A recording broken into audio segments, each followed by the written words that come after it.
So I'm here with Sheridan Alm, who's the Riverland Councillor for the Wine Grape Council of South Australia. Sheridan, what's your history in the wine grape industry? I first began working in the Riverland on moving here to work for a private consultancy in pest and disease management. Did that for 6 or 7 years. I have a family farming background, but not in viticulture. However, while that was happening, while I was working for the private consultancy, my family were getting into viticulture as an extension to their contract business, which built vineyards and agricultural fencing at the time. So at some point I decided to go home and work in the family business, and that's about 15 years ago now. Yeah.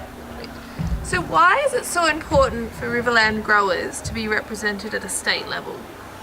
At a state level, you know, in the Riverland I feel like we're a long way away from Adelaide, and it's quite difficult to keep abreast with things that are happening at a government level. We really need to know what's happening in terms of transport and tourism and other state functions that we would not have a voice in other ways except perhaps through our local MP, but we need someone who can have a voice for us collectively on those issues as they pertain to viticulture and growing wine grapes and making wine. So what are the positives that the Wine Grape Council of SA will bring to growers over the next 12 to 18 months? Well, I'm really excited about our value proposition. I really hope that the growers around the regions vote for the sustainability of their fund, the SAGI fund, in terms of shifting to an ad valorem levy. I'm excited about the prospect of what our state council could do if it were to have better support from the regions in terms of financial viability, but also feedback on what they need support on. The other thing that's really exciting is the move to work more and more closely together with SOIA, the SA Wine Industry Association.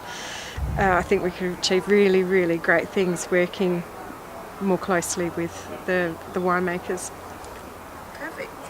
What challenges are Riverland growers facing, and how will the Wine Grape Council help? Awesome. Workplace health and safety is a big one.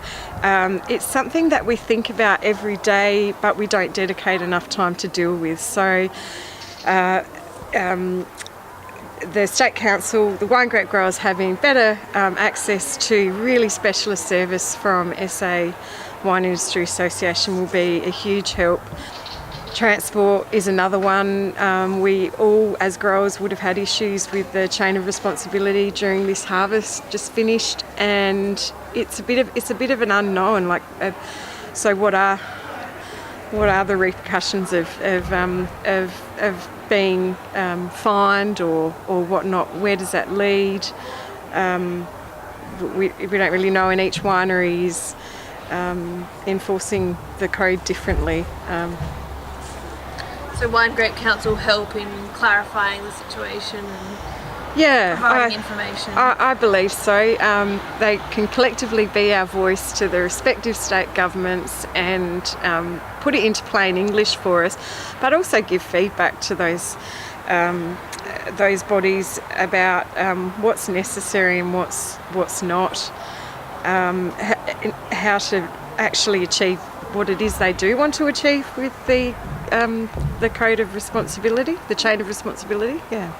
One final question for you. What's your favourite wine variety to drink? Mataro. Yeah, which is a bit of a Riverland gem.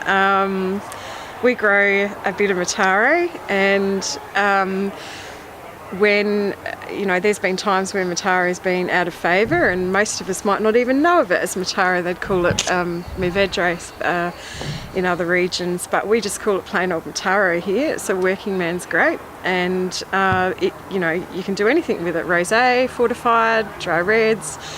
It's a variety that has loads of end uses and grows so well in the Riverland. It's tough and produces beautiful fruit in the Riverland, so I think it's got a big future here.